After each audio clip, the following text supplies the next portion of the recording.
Hey everyone, and welcome to The Explainer. I am absolutely thrilled to have you here today. We are putting on our premium broadcast hats, stepping into the tactical studio, and unpacking what is easily one of the most notoriously debated, game-changing, and, let's be honest, complex rules in all of sports. I am talking, of course, about Law 11 in football, universally known as the Offside Rule.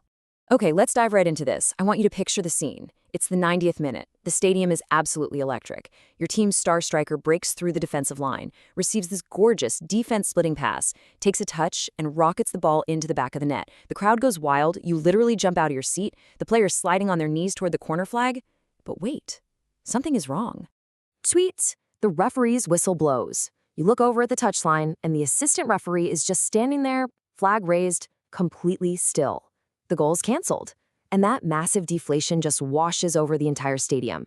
The offside flag is the ultimate drama creator. It's the great equalizer, and without a doubt, the ultimate goal killer. It dictates the entire tactical flow of the beautiful game. So, here is our game plan for today. We'll start with the ultimate goal killer, move into the basics of Law 11, break down position versus offense, look at exceptions and edge cases, explore the technology of offside, and wrap up with the rules evolution and what the future might hold. All right, let's start with Law 11, the basics. So, according to the official laws of the game, a player is in an offside position if two specific conditions are met. First, any part of their head, body, or feet is in the opponent's half. And by the way, that excludes the halfway line itself. Second, they have to be nearer to the opponent's goal line than both the ball and the second last opponent. Now, usually, the last opponent is the goalkeeper, which makes the last defender the second last opponent. But keep in mind, if the goalkeeper rushes wildly up the pitch, any two defending players count. And if you picture the geometry of this, it's pretty clear. Think of an imaginary offside line drawn right across the pitch, level with that second to last defender. If an attacking forward is ahead of that line and ahead of the ball, they are officially in an offside position. Now, let's quickly debunk some of the most stubborn myths in football. First off, hands and arms, they do not count. Why? Well, because you can't legally score a goal with them. The official cutoff point is literally the bottom of the armpit. Also, if you are exactly level with the second to last defender, you are perfectly onside. The tie goes to the attacker. And my absolute favorite question, can your hair make you offside? The official answer is no, unless it's a massive top knot that actually changes the trajectory of the ball. Pretty incredible, right? Okay, moving on to a massive distinction, position versus offense. Here is the absolute crucial point. Merely standing in an offside position is not a crime. You can camp out behind the defense all day long and the referee won't care at all.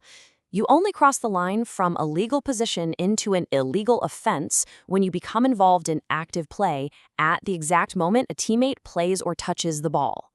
But what does involved in active play actually mean in practice? Well, it falls into a few distinct categories. The most obvious one is playing or touching a ball that was just passed by your teammate.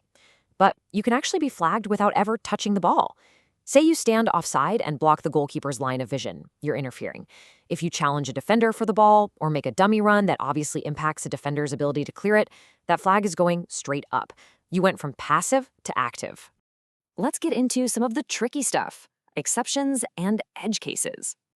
Imagine you are the striker. In one scenario, you're standing in an offside position completely out of the way while your teammate launches an absolute rocket from outside the backs directly into the top corner. Goal. You were passive. Totally fine. Now change it up slightly. Your teammate shoots, the ball smashes against the goalpost, or maybe it's slapped away by a diving goalkeeper and it bounces right to your feet for an easy tap-in. You might think you're clever, but nope, the flag goes up. We actually saw this exact drama with a crazy millimeter call in an Iran versus Egypt match, and famously with a toe offside in Colombia versus Portugal. Because you were offside when the shot was taken, tapping in that rebound means you gained an illegal advantage. And this all hinges heavily on what the rules define as a save. The FIFA rules tell us a save is when a player attempts to stop a ball going into or very close to the goal. If a defender or goalkeeper deliberately makes a save, and the ball bounces out to an attacking player who was sitting in an offside position when the initial shot occurred, it's an offense. They gained an unfair advantage from an illegal starting position.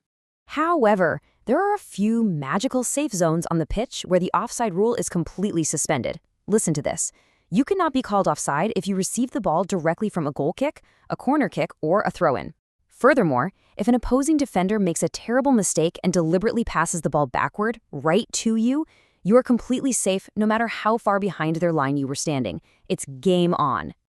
Up next, let's talk about the modern era, the technology of offside.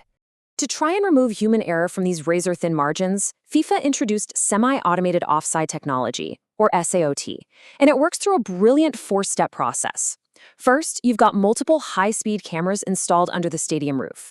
They track the ball and gather 29 different body data points on every single player, creating a skeletal tracking system to monitor their exact limb placement. Second, AI determines the exact millisecond the ball was kicked and draws the offside line instantly. Third, the video assistant referee, or VAR, validates the AI's math.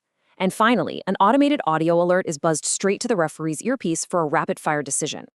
And as Inside FIFA notes, this data doesn't just stay in the referee's ear. It is instantly converted into those stunning, highly detailed 3D virtual replays that we see on our screens at home and on the massive stadium jumbotrons. It provides objective, visual proof to the fans of exactly where the player's shoulder or knee was when the pass was played. The goal is replacing controversy with cold, hard data. Finally, let's look at the evolution and the future of the rule. If we take a quick step back in time, the original 1863 rule actually required an attacker to have a massive 3 opponents between them and the goal. In 1925, to speed things up, this was reduced to 2. In 1990, the rule was tweaked again to favor the attacker. Being level with the defender finally meant you were onside. And then, of course, in 2019, VAR brought objective technology into the Premier League. Every single one of these changes over the last century and a half was designed to weaken the defensive offside trap and encourage more thrilling attacking football. So, before we look ahead, let's do a quick final checklist. Hands don't count, a passive position is totally fine, active involvement is an offence, and watch out for those 29-point SAOT cameras. Which brings us to the future and a highly debated proposal from legendary manager Arsene Wenger. He suggests that if any part of your body that you can legally score with is onside, then you are entirely onside. Instead of looking for a toe that is offside, we look for a heel that is onside. I really want you to think about that. How drastically would that change the beautiful game? Defenders would have to drop incredibly deep, and we'd likely see a massive explosion in goals. Is it the future, or is it a step too far? I'll leave that for you to debate. Thank you so much for joining me on this tactical journey through Law 11, and I'll catch you on the next explainer.